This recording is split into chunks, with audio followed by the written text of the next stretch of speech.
অবতীর্ণ হয়। সম্মান আল্লাহ আমার নবীকে দিয়েছেন। এখন কিছু লোক চায়ের দোকানে, মাঠে ঘাটে এমন এমন রাসূলের পাকের ব্যাপারে শব্দ বলে, এ জানে না যে রাসূলই হচ্ছে ঈমান।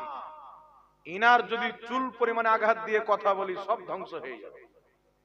এইজন্য আপনাকে বলতে চাই, আল্লাহর নবী সাল্লাল্লাহু আলাইহি ওয়াসাল্লাম চাদর পরতেন, নিজের শরীরের চাদরটা খুলে আমার আপনার নবী ওই বাচ্চাকে দিয়ে দিলেন সঙ্গে সঙ্গে, কোনো অভিযোগ নয়। রাসূল বললেন, যাও তোমার মাকে, তোমার মায়ের শরীরে এই চাদরটা দিয়ে দাও। বাচ্চা খুব খুশি।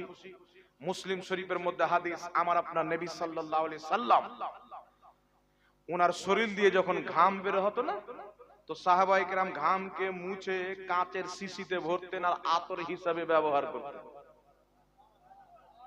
কারণ নবীর শরীরের ঘামে যা খুশবু ছিল, মুস্ক আম্বারেও তা খুশবু নাই। আমার নবীর শরীরে কোনোদিন মশা বসেনি, আমার নবীর শরীরে কোনোদিন মাছি বসেনি।